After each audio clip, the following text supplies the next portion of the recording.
काल महाराष्ट्रातल्या 29 महानगरपालिकांच्या निवडणुका आणि त्याचे निकाल आपल्या सगळ्यांच्या समोर आलेले आहेत. मी शिवसेना पक्षाच्या तर्फे आणि विशेषतः माननीय मुख्य नेते एकनाथ शिंदे साहेबांच्या तर्फे महाराष्ट्रातल्या महानगरांमध्ये जे मतदार आहेत त्यांचे मनपूर्वक आभार मानतो. कारण माननीय शिंदे साहेबांच्या नेतृत्वाखाली उठाव केल्यानंतर ही महानगरपालिकेची पहिलीच निवडणूक होती आणि शिंदे साहेबांनी पुन्हा एकदा शिवसेनेच्या माध्यमातून मागच्या वेळी जसं छोट्या नगरांमध्ये ते प्रसिद्ध आहेत, पॉप्युलर आहेत, हे सिद्ध झालं मतदानावरनं, तसं कालच्या निवडणुकीमधनं मुंबईसह अख्ख्या महाराष्ट्रामध्ये सुमारे 425 महानगरपालिकेचे नगरसेवक हे माननीय एकनाथ शिंदे साहेबांच्या नेतृत्वाखाली शिवसेनेचे निवडून आले. मुंबईमध्ये उठाव केल्यानंतरची पहिली निवडणूक होती. आम्ही त्या ठिकाणी 29 नगरसेवक निवडून आणण्यामध्ये यशस्वी झालो. ठाणा पूर्णतः साहेबांच्या ताब्यामध्ये आली, कल्याण डोंबिवली ताब्यामध्ये आली. महायुतीच्या तर 25 पेक्षा जास्त महानगरपालिका या महाराष्ट्रामध्ये आलंय आणि माननीय एकनाथ शिंदे साहेबांचं नेतृत्व मोठ्या शहरांनी देखील मान्य केलंय. म्हणजे उदाहरणार्थ पिंपरी चिंचवडमध्ये आमचा एकही नगरसेवक नव्हता, तिथे 6 नगरसेवक आमचे स्वबळावर निवडून आले. कुठचंही तुम्ही महानगरपालिका, चंद्रपूरमध्ये देखील आमचा एक नगरसेवक निवडून आलाय, नागपूरमध्ये नगरसेवक निवडून आले, अमरावतीवर स्वबळावर निवडून आले, अकोल्यामध्ये स्वबळावर निवडून आले, जळगावमध्ये युतीमध्ये आम्ही निवडून आलेलो आहोत, नाशिकमध्ये स्वबळावर आम्ही चांगला आकडा संपादन केलेला आहे, नवी मुंबईमध्ये आपण 40 क्रॉस केलेले आहेत.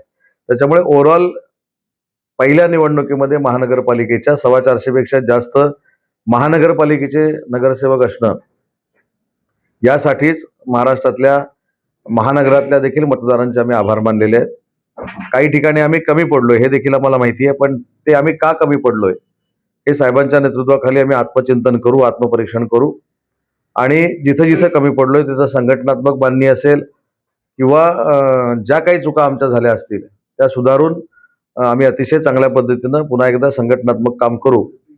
पण एक महत्वाची गोष्ट आहे की मुंबई महानगरपालिकेमध्ये जे काही वातावरण तयार केलं होतं की आता सगळं आपलंच आहे, मराठी अस्मिता आम्हीच जपणार आहोत, मराठी अस्मितेशिवाय आमच्याशिवाय दुसरं कोणीच नाही, तर तिथं मुंबईकरांनी दाखवून दिलं की विकासाला आम्ही मतदान करतो. आणि माननीय शिंदे साहेबांनी आणि देवेंद्रजींनी जो काय विकासाचा एक अजेंडा डोळ्यासमोर ठेवलेला होता, विकासाची कामं केलेली होती, सेंट्रल गव्हर्नमेंटने देखील विकासाला निधी दिला होता नरेंद्र मोदी साहेबांच्या नेतृत्वाखाली, त्याच्यामुळे मुंबईकरांनी महायुतीला स्वीकारलं हे काल चित्र स्पष्ट झालं. आता काही लोकांचं गिरे तो बी टांग ऊपर असतं, ज्या काही जागा आल्यात त्या इतक्या आल्यात तितक्या आल्यात म्हणून परत आज पत्रकार परिषद झाली. पण काल एक ट्विट झालं की भाजपाच्या बाबतीमध्ये एकनाथ शिंदे साहेबांनी असं केलं तसं केलं. तर तुम्ही रेकॉर्डवर मी केलेलं ट्विट तुम्हाला सांगतो की गद्दारी हा जो विषय आहे, हा गद्दारीचा जो विषय आहे तो युबीटीनं वंदनीय बाळासाहेबांच्या विचाराशी गद्दारी केली. त्याच्यामुळं कुठेही महाराष्ट्रामध्ये युबीटीला स्वीकारलं गेलं नाही. उलट जर ही विचारांची गद्दारी झाली नसती तर युबीटीच्याच पक्ष म्हणजे युबीटी हा मुद्दाच पक्षाचा राहिला नसता आणि त्यांच्याच नेतृत्वाखाली महायुती सगळीकडे निवडून आली असती. म्हणून शिंदे साहेबांनी कोणाचंही वाईट केलं नाही, गद्दारीचा तो प्रश्नच नाही. यांनी वंदनीय बाळासाहेबांच्या विचाराची गद्दारी केली म्हणून कुठेही सत्ता आली नाही, कुठेही नेतृत्व स्वीकारलं गेलं नाही आणि कुठेही चर्चा देखील झाली नाही. त्याच्यामुळे मुंबईकरांचे आणि महाराष्ट्रातल्या सगळ्या मतदारांचे आम्ही आभार मानतो आणि भविष्यामध्ये जिथं आम्ही कुठं कमी पडलोय तिथं आम्ही जोमानं कामाला लागून पुन्हा एकदा संघटनात्मक मान्य करून आमचे लोकप्रतिनिधी आम्ही निवडून आणू हा विश्वास माझ्यासारख्या कार्यकर्त्याला आहे. आज माझ्याकडे ही एक यादी आहे, या यादीमध्ये वर्तमानपत्रातली ही यादी आहे. याच यादीमध्ये खरं छापून आलेलं आहे की किती जागा आमच्या आहेत, किती जागा बीजेपीच्या आहेत, किती जागा. आज कोणीतरी ट्विट केलं की 350 पेक्षा जास्त नगरसेवक निवडून आले. आता मला म्हणूनच मी सांगितलं गिरे तो बी टांग उपर कसं असतं बघा. इकडून तिकडून ओढून ताणून बेरीज 120 पर्यंत जाते. 1 नंबरला भारतीय जनता पार्टी आहे, 2 नंबरला वंदनीय बाळासाहेबांच्या विचाराची शिवसेना आहे एकनाथ शिंदे साहेबांच्या नेतृत्वाखालची, 3 नंबरला काँग्रेस पक्ष आहे, 4 नंबरला अजितदादा आहेत आणि 5-6 नंबरला कुठेतरी ही सगळी मंडळी आहेत. त्याच्यामुळे खोटं बोलायचं पण किती रेटून बोलायचं, म्हणून हा मी पुरावा ठेवला की याच्यामध्ये किती सदस्य निवडून आलेत हे आम्ही छापलेलं नाही, तर संपादकांनी छापलेलं आहे वर्तमानपत्रामध्ये. त्याच्यामुळे आम्ही 425 पर्यंत नगरसेवक निवडून आणू शकलो.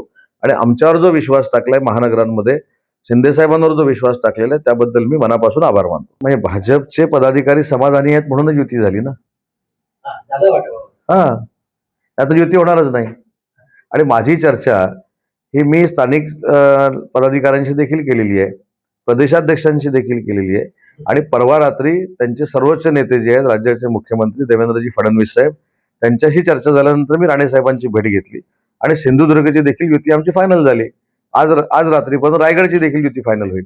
मग आता शेखर निकम सर माझ्याबरोबर होते, पालीला होते, ते पण राष्ट्रवादीचेच आहेत ना.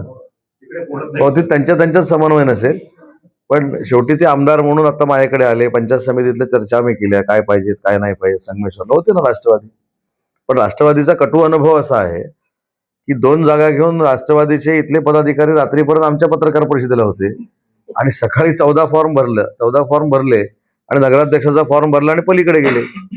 पण ठीक आहे, रत्नागिरीकर शून्य आहेत, 14-0 झालं.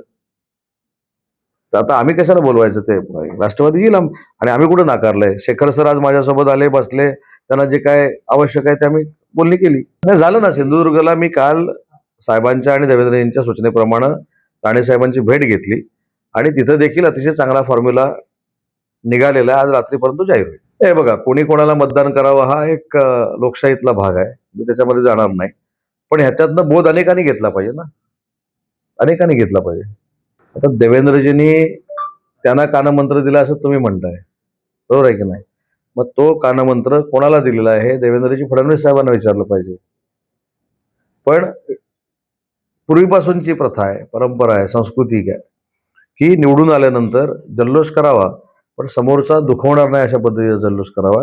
आणि हे मी का सांगू शकतो, तर इथल्या सगळ्या पत्रकारांना माहिती आहे की ज्यावेळी मी निवडून आलो त्यावेळी पडलेल्या उमेदवाराच्या समोर फटाके देखील वाजवायचे नाहीत, त्याच्या घरासमोर फटाके वाजवायचे नाहीत. हे मी संस्कृती गेली 5 टर्मला वापरलेली आहे, भविष्यात पण तशीच वापरणार. त्याच्यामुळे देवेंद्रजींनी सांगितलेलं बरोबर आहे की जिंकल्यानंतर अशा पद्धतीचं वागू नये कोणी. नाही, पण कमी कसं म्हणू शकतो? जर उठाव केल्यानंतरची पहिलीच निवडणूक आहे, म्हणजे मुंबईमध्ये आम्ही 0 होतो, 29 झालो. ठाणे पूर्ण आम्ही धुवून काढलं, कल्याण डोंबिवली आम्ही आलो, उल्हासनगरला आम्ही आलो, नवी मुंबईला 45च्या पुढे गेलो, पनवेलमध्ये आम्ही आलो, कोल्हापूरमध्ये आम्ही आहोत, इचलकरंजीमध्ये आहोत, सांगलीमध्ये तर महापौर आम्ही ठरवणार आहोत. सांगली, कुपवाड, मिरज महानगरपालिकेचा महापौर आम्ही ठरवणार आहोत. आम्ही कमी कुठं आहे? चंद्रपूरमध्ये आम्ही जिंकलो, नागपूरमध्ये भले 2 जागा पण जिंकलो, स्वबळावर पिंपरीमध्ये जिंकलो, मग कमी कुठं? जळगावमध्ये जिंकलो, अमरावतीमध्ये जिंकलो. पण ते महापौर करताना आरक्षण टाकावंच लागेल ना. आरक्षण नसेल तर महापौर बसूच शकत नाही. त्याच्यामुळे ती प्रोसेस नाही. ठीक आहे ना, असं होऊ शकतं. नाही, असं काही नाही. अनेक वेळा असं झालेलं आहे. त्याच्यामुळे आरक्षण झाल्यानंतरच महापौर बसेल. तुम्हाला सगळ्यांना आठवत असेल की मी पहिल्यांदा असं बोलणार होतो की या महानगरपालिकेच्या निवडणुकामध्ये सगळ्यात जास्त फटका जो बसेल तो मनसेला बसेल. कारण मनसे ज्या उद्देशानं 80 ते 90 जागा आम्ही जिंकणार आणि आम्हाला त्या मिळणार, समोर साहेब या महेंद्र बसा ना, तर त्या जागा मनसेला मिळणार अशा पद्धतीने एक चित्र निर्माण करण्यात आलं होतं. आणि मनसेला ऍक्च्युली 52 जागा मिळाल्या आणि त्यातल्या 6 जागा निवडून आल्या. त्याच्यामुळे सगळ्यात डॅमेज होणारा पक्ष जर महाराष्ट्रातला कुठचा आहे तर तो मनसे आहे. पण मनसेची मताची जी गॅप होती ही सगळी पूर्वीची मनसेनं युबीटीला ट्रान्सफर करून भरून काढली आणि मनसेच्या जीवावर आज युबीटी पुन्हा एकदा छाती फुलून आमच्यासमोर उभी आहे. माझी विनंती आहे मनसेच्या पदाधिकाऱ्यांना आणि विशेषतः राजसाहेबांना की मी स्वतः बोललो होतो की ज्यामुळं आम्हाला उठाव करावा लागला एकनाथ शिंदे साहेबांना, त्याची थोडी प्रचिती माननीय राजसाहेबांना येईल. आणि आज मनसेचे सगळे जे आमचे मित्र मनसेमध्ये आहेत ते असंच सांगतायत की मनसेचा पूर्वी पडलेल्या मतांच्या गॅपचा उपयोग युबीटीनं करून घेतला, स्वतः निवडून आले आणि आमच्या उमेदवारांचा प्रचार देखील युबीटीनं केला नाही. आणि ही काय आजची सवय नाही. त्याच्यामुळे मला असं वाटतं की जे काय झालं ते आता मुंबईकरांनी उघड्या डोळ्यांनी बघितलेलं आहे. जी व्यक्ती मराठीसाठी अहोरात्र मेहनत घेत होती त्या मेहनतीवर युबीटीनं पाणी फिरलं हे आता मनसेच्या सगळ्या पदाधिकाऱ्यांना कळलं.